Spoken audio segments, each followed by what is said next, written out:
मिल गया पक्का इलाज, अब नहीं होगी पैसों की कमी। नमस्कार मित्रों, स्वागत है सिद्धटोट के चैनल पर आप सभी का एक बार फिर। मित्रों, अगर आप बड़े बड़े उपाय करके थक चुके हैं, उपाय करवा के थक चुके हैं और आपके घर में आर्थिक तंगी बनी हुई है, तो पहले मेरी बात पूरी सुनिएगा, वीडियो अंत तक जरूर देखिए। अगर आप वीडियो स्किप कर देंगे तो आपको सही जानकारी फिर नहीं मिल पाएगी और आप ऐसे ही भटकते रहेंगे। जैसा कि एक कमेंट आया है कि मैं बकवास बहुत करता हूँ, तो ये बकवास भी मैं आप ही के लिए करता हूँ ताकि आप एक बार पूरी बात को सुन लें, समझ लें। जब आपको ये लगता है कि आपको तो सब पता है, तो फिर आपका जो भी है वो ठीक क्यों नहीं, एक बार सोच करके देख लें। बोला जाता है जब, तो उसको सुनना चाहिए, क्योंकि ऐसे तो नहीं बोला जा रहा, कुछ सोचा गया होगा, कुछ बात होगी, तो उसे एक बार ध्यान से सुने, अपना दृष्टिकोण बदले, जाने कि क्या कहना चाहता है इंसान, क्योंकि वो आपके लिए आया है। मुझे भी पता है अगर आपको वीडियो बोर करेगा तो आप छोड़ के चले जाओगे, लेकिन जानकारी हमेशा बोर ही करती है। तो एक बार अपनी जिंदगी को खुशनुमा करने के लिए 5 मिनट बोर होके देख लिया करें, ठीक है? वरना तो चटपटे बहुत सारे चैनल चल रहे हैं, वहाँ पे आप इमली खाइए जाके। तो आइए सीधे बात करते हैं हम उपाय की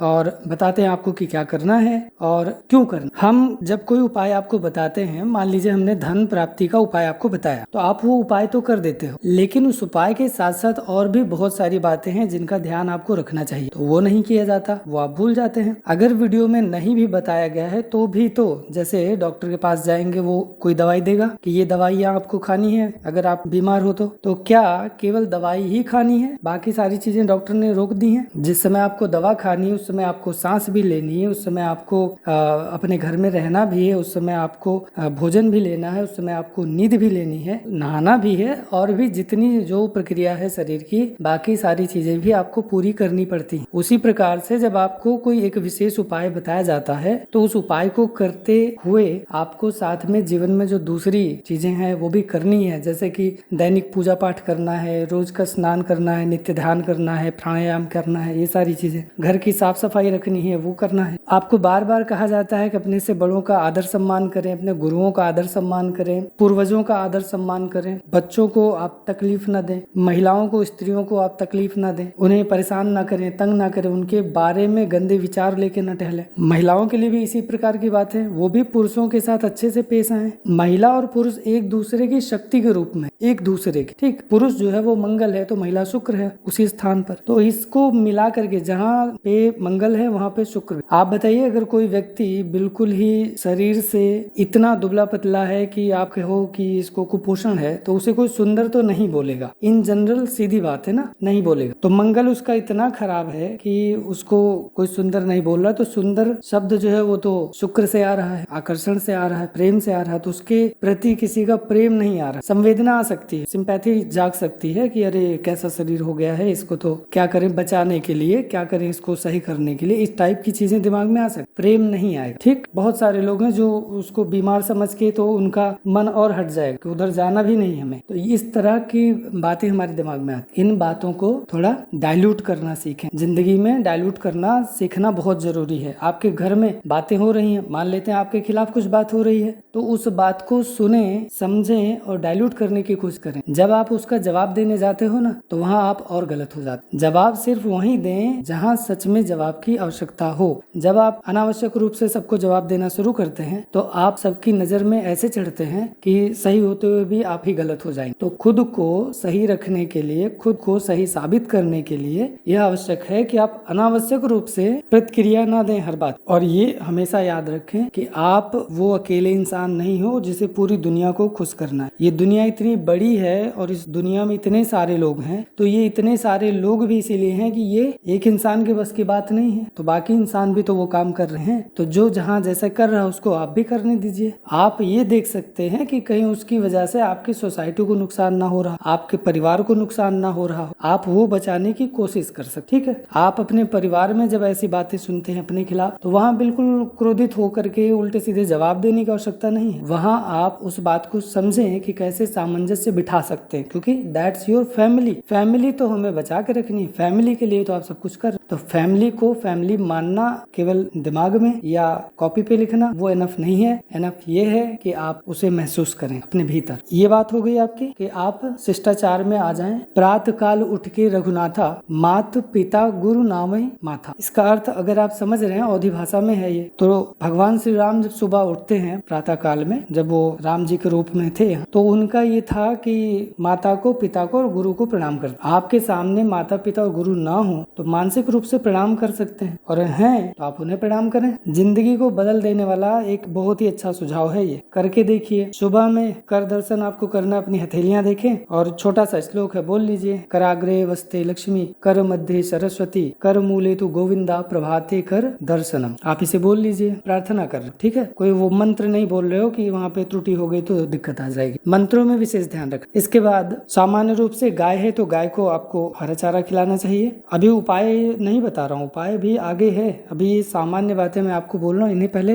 दिमाग में बिठाइए कि हाँ ये चीजें मुझे करनी है, तो इसके बाद फिर आगे बढ़ेंगे हम लोग। गाय को हरा चारा खिलाएंगे। गाय को हरा चारा देने से बुद्ध मजबूत होता है और सभी देवी देवताओं का आशीर्वाद मिलता है। तो जहाँ आपके ऊपर सभी देवी देवताओं की कृपा होना शुरू हो जाएगी, वहाँ आपको लाभ ही लाभ होगा। अब आप में से कईयों के मन में ये प्रश्न आ सकता है कि गाँव में तो लोग गाय बांधे रहते हैं अपने दरवाजे पे ही और खूब जो है उसको खिलाते पिलाते हैं, तो क्यों उनके यहाँ तकदीर उनकी क्यों नहीं खुल रही, वो गरीब क्यों? तो उसके पीछे सीधी वजह मैं आपको बता रहा हूँ, आप इसे अनुभव में लाइए, पता आपको चल जाएगा। जब आप अपनी गाय को, जिसे आप देवी के रूप में मानते हो, उसे अपना जूठा खिलाओगे, उसे आप सड़ी गली वस्तुएं दे दोगे। गेहूं है उसमें घुन पड़ गया, गाय को डाल दो, गाय के हौदी में चला गया वो। तो जब आप गाय को बासी भोजन, सड़ा गला, खराब हुआ ऐसी चीजें आप दोगे तो उसका आशीर्वाद आपको नहीं मिलेगा। आप उसे एक जानवर की तरह ट्रीट कर, देवी के रूप में नहीं। अरे गाय को तो सबसे पहला आहार पहुंचना चाहिए, गाय को तो सबसे अच्छा आहार पहुंचना चाहिए। देवी मान रहे हो और इसलिए भी उसे अच्छा आहार दो, क्योंकि वो अच्छा खाएगी तो आपको अच्छा मिलेगा। आप उसके गोबर का यूज करते हो, गौमूत्र का यूज करते हो, आप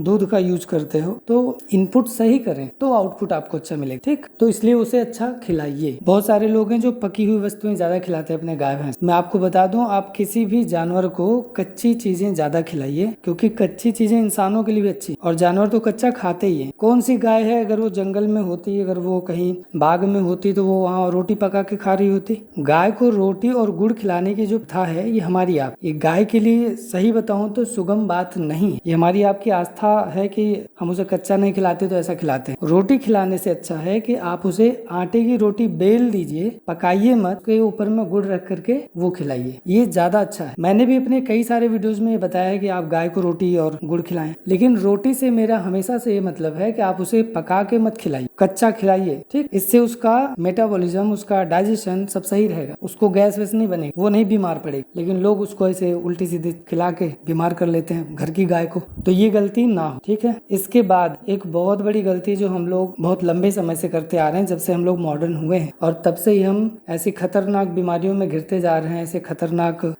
समाज में ढलते जा रहे हैं, जो कि नहीं होना। जब हम भोजन करते हैं तो भोजन करने के बाद अपना हाथ हम बेसिन में धुल लेते हैं, और वो बेसिन जाती है नाले में, और नाले में वो अन्न बह के गया, जो अन्न अभी आप खा रहे थे, जिसका अपमान आपको नहीं करना कि थाली में नहीं छोड़ना है, लेकिन आप उसे नाली में छोड़ दे रहे। थाली में छूटता तो भी चलो ठीक है कि उसको आप जमीन पे गिरा देते और चींटी या दूसरे ऐसे जानवर खा लेते जो उसको खा सकते हैं, लेकिन हमने क्या किया, उसे सीधे नाली में डाल दिया, और उसी नाली में हमारा सुसुपोटी भी जा रहा है। तो हमने उसका अपमान किया या नहीं किया, आप इसको अपने कॉमन सेंस से सोच लें। तो क्या ऐसी स्थिति पैदा करने पर हमारे लिए ये चीजें ठीक है? हम ये चीजें गलत कर रहे हैं, इन्हें रोकना होगा। अब इसको रोकने के लिए आप सोचोगे कि एक आइडिया भी मिल जाए कि हाथ कहाँ धोएं। फिर तो हाथ धोने के लिए आप एक बड़ा गमला ले लें, उसमें मिट्टी भर लें और कोई एक सजावटी फूल या पौधा लगा लीजिए छोटा सा। आप उसमें जब हाथ धुलेंगे, वो घर के अंदर होगा। इंटीरियर डेकोरेशन के लिए बहुत सारे पौधे आते हैं, टाइप कर दूंगा आपको, तो आप मंगा भी सकते हैं उसको। इंटीरियर डेकोरेशन, उसी में आप हाथ धो लीजिए। तो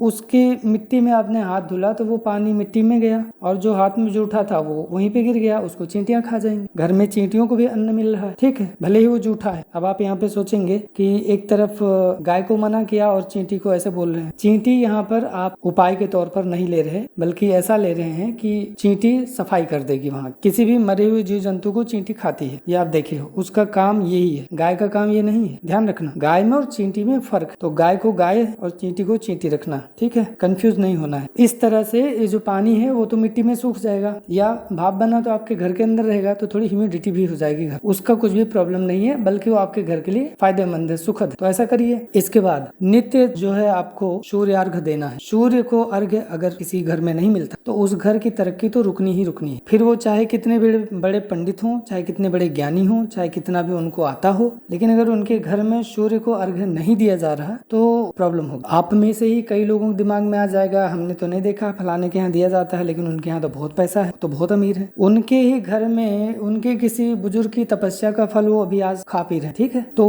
उनको देख करके आप अपना उदाहरण ना बनाइए। उदाहरण हमेशा सही चीजों को बनाइए, उदाहरण हमेशा सही कर्म को, सही तरीके को बनाइए। हमारी यही टेंडेंसी हमें लूट खा रही है कि हम गलत चीजों को अपना उदाहरण बना लेते हैं और फिर उसी तरफ भागते हैं। जैसे सट्टेबाजी का खेल चल रहा है, क्रिकेट चलता है, उसमें लोग पैसे वैसे लगाते हैं, तो क्या कर रहे हैं वो लोग, एक कोई जीता उसके पीछे बाकी सब लग जाते हैं। लेकिन इस तरह से लगने पर बाकियों को थोड़ी ना फायदा हो रहा हो, तो नुकसान में जाते। तो आपने गलत इंसिडेंट को एक प्रॉपर इंसिडेंट मान लिया और उसके पीछे आप भागे तो आपके साथ में बुरा होगा। तो ऐसी चीजों के पीछे नहीं भागना है। कोई कंपनी किसी को 1 करोड़ जिता दी तो 10 करोड़ बाकी लोगों से ले भी ली, क्योंकि जीते हैं, जीतना देख करके लोग भाग के जाते हैं, ठीक। तो ऐसा नहीं करना, इससे बचिएगा, इन सब चीजों में नहीं जाना है। उदाहरण हमेशा सही बनाइए, टेंडेंसी अपनी सही रखिए, इनपुट अपना सही रखिए। अब इनपुट क्या है यहाँ पर कि आप सही लोगों से बात करें, सही चीजें आप देखें अपने फोन में, आप उन चीजों से दूर रहें जो आपके काम की बिल्कुल भी ना हो, जो आपका टाइम खा जाती हैं, ऐसी चीजों से दूर रहें। अगर आपके हाथ से आपका फोन ले लिया जाए तो आपको पता चलेगा कि आपके पास तो टाइम ही टाइम है, 24 घंटे आपके बीतेंगे ही नहीं। इतना सोओगे आप, नहीं सो पाओगे, और एक दिन सोओगे, 2 दिन सोओगे, तीसरे दिन से क्या करोगे। तो ये जो फोन है आपके हाथ, यही फोन जिसमें आप ये वीडियो देख सुन रहे हैं, यही फोन आपको परेशान कर रहा है, यही आपको बर्बाद। इस फोन के चक्कर में आप पड़ गए हो, जबकि ये फोन आपकी गिरफ्त में होना चाहिए था, उल्टे आप इसकी गिरफ्त में हो कि इसका स्क्रीन का एक बार चमक आई और बस आप उसी चमक में खो जाते हैं। इससे बचिए, ये आपको बहुत बुरी तरह से परेशान कर रहा है, इससे बचिए। ये आपका बिल्कुल भी कोई मित्र नहीं, ये छलावा है, कोई मित्र नहीं। आप इमरजेंसी में हो, कहाँ हो, क्या हो, आज देखो ना, शुरू में इसी फोन ने आपको लालच दिया कि इमरजेंसी में आपके काम आएगा, और आज यही फोन आपके लिए इमरजेंसी क्रिएट कर रहा है। हर जगह हर जगह फोन पे बात करते हुए जा रहे हैं, इमरजेंसी होगी वहाँ पे, है ना। फोन आया, इमरजेंसी होगी वहाँ पे। फोन आया मतलब आजकल तो फ्रॉड चल रही है, कॉल्स आ रही है फ्रॉड, मैसेजेस आ रहे हैं फ्रॉड, और उसमें लोग फंस रहे हैं। इसी फोन से तो फंस रहे हैं ना। टेलीग्राम तो नहीं आ रहा किसी का, मनी ऑर्डर नहीं आ रहा किसी का, चिट्ठी नहीं आ रही किसी की, न चिट्ठी से कोई फंस रहा है, क्योंकि उसमें टाइम लगता था। तो उस टाइम की वजह से आदमी फ्रॉड से बच जाता था। लेकिन आज ये तो स्थिति भयंकर हो गई है, इधर बटन दबाते हैं, उधर फंस गया, समझ गया। तो इस तेजी में जब आप फंस रहे हैं तो इससे बचने का रास्ता भी हम ही है। इस तेजी को थोड़ा अपने से दूर रख, क्योंकि हमारा शरीर उस तेजी के लिए बना ही नहीं है जिसे हम लेके चल रहे हैं। आप मुझे बताइए, 1 Gbps का यानी 1 GB पर सेकेंड स्पीड वाला इंटरनेट आपके मोबाइल में या घर में लगा हुआ है, 3 घंटे की फिल्म है। अब वो फिल्म आपकी डाउनलोड भले ही कितनी भी जल्दी हो जाए, लेकिन मूवी जो आप देख रहे हो तो 3 घंटे चलेगी ना।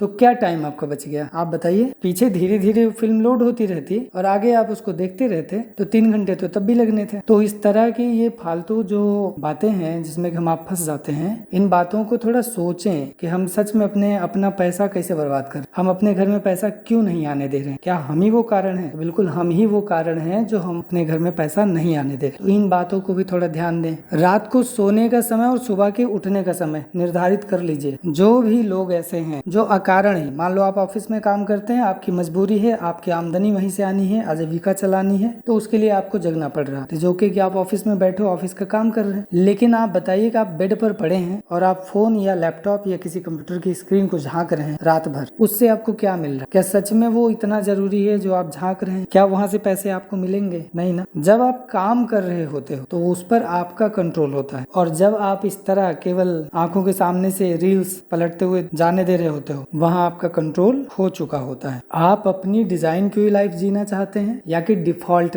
लाइफ जीना चाहते हैं कि बस अंगूठा चलता रहेगा और लाइफ आगे बढ़ती रहेगी? सोचना आपको ही पड़ेगा। पैसे उन्हीं को नहीं आ रहे हैं जो वास्तव में इस तरह की चीजों में फंसे हैं, जिन्होंने स्किल पे ध्यान नहीं दिया है अभी तक। भाग्य आपका बहुत तेज है, लेकिन दुर्भाग्य ये है कि आपने तो भाग्य के हिसाब से कुछ किया ही नहीं। तो ऐसे में आपका भाग्य आपको क्या देगा और कैसे देगा? तो थोड़ा जागें, एक बार अपने से बड़ों की बातें सुने और वो करने की ओर बढ़ें जो बताया जा रहा। हर एक वीडियो में इतनी लंबी बातें कर पाना मुश्किल हो जाता है, क्योंकि आप सुनना भी पसंद नहीं करते और मुझे भी बोलने में एक ही बात को बार बार थोड़ा अटपटा भी लगता है। इसके अतिरिक्त भी कई सारे उपाय हैं जो कि आपको बताए जा सकते हैं कि आप ये भी करें, लेकिन मुझे बस इतना बताएं, क्या समय से सो पाना, समय से उठ पाना आपके लिए नामुमकिन है? क्या अपने माता पिता, अपने गुरु के प्रति आदर भाव रखना और उन्हें सुबह प्रणाम करके उनसे आशीर्वाद लेना आपके लिए नामुमकिन है? क्या आपके लिए स्त्रियों के प्रति मन में सम्मान बना के रख पाना नामुमकिन है? क्या आप अगर स्त्री हैं तो पुरुषों के प्रति आपके दिमाग में सम्मान रख पाना नामुमकिन है? अगर ऐसा ही चल रहा है तो फिर जीवन में सफलता की कोई भी गारंटी बचती ही नहीं। यदि आपके मन में ऐसा है तो आप असफल ही हो जाएंगे, वहां कोई नहीं बचा पाएगा। कुंडली बहुत अच्छी होगी लेकिन प्रभाव क्योंकि कुंडली में जहां से मिल रहा है उसे आप ट्रीट नहीं करना चाहते, उसमें बहना चाहते हैं, तो वहां दिक्कत हो जाएगी। ठीक, अब ये आपको ही डिसाइड करना पड़ेगा। अब उपाय मैं आपको बता देता हूँ। एक बहुत ही अच्छा सा उपाय है जिसको मैंने अब तक हजारों लोगों पे ट्राई कर लिया है, बहुत अच्छा उनको इसका रिजल्ट मिल रहा है। आप अपने घर के बाहर, अक्सर हमारे घर के बाहर से नाली होकर गुजरती है, तो अगर नाली आपके मुख्य द्वार से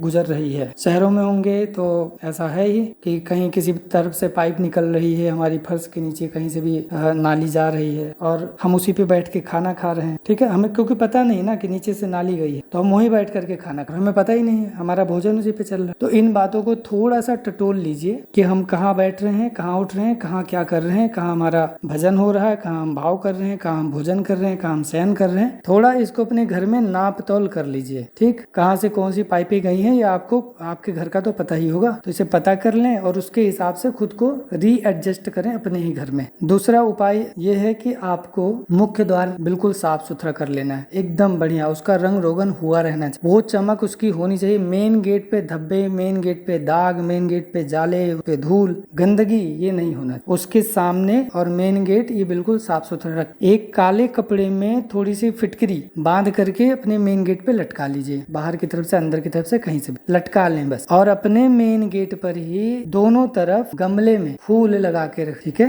फूल लगा के आप, अब बहुत सारे लोगों के सामने समस्या होगी कि कैसे लगाएं, वहां तो जगह ही नहीं है, तो टांगने वाले भी गमले आते हैं छोटे छोटे, आप इन्हें टांग लें अपने मेन जो गेट है उसके अगल बगल। ठीक, गेट में ही टांगने की जगह है तो गेट में ही टांग लीजिए, लेकिन ऐसा कर जरूर लीजिए अगर आपके घर के सामने से नाली जाती है या गंदगी रहती है या इस तरह की कोई भी बात, ये आप करें। और इसके बाद भी अगर आपके घर में धन नहीं आता है तो फिर से जरा आप अपने घर को एक बार चेक करें शुद्धता के लिए। प्रतिदिन आपको अपने घर में कपूर और लौंग जलाना ही जलाना है, इसे करें, निगेटिविटी बाहर निकालें। और जितना बता दिया यदि आपने ये किया तो मैं गारंटी लेता हूँ आज चैनल पर कि आपके घर से माता लक्ष्मी कभी रूठ कर नहीं जाएंगे। बस आप वो गलतियां ना करें जो हमने आपको बता दी। अपना कैरेक्टर अच्छा रखें, अपने आप को अच्छा रखें, अपने माँ बाप को अच्छा रखें, सब सही हो जाएगा। मिलते हैं अगली वीडियो में, तब तक के लिए नमस्कार, खुश रहिए।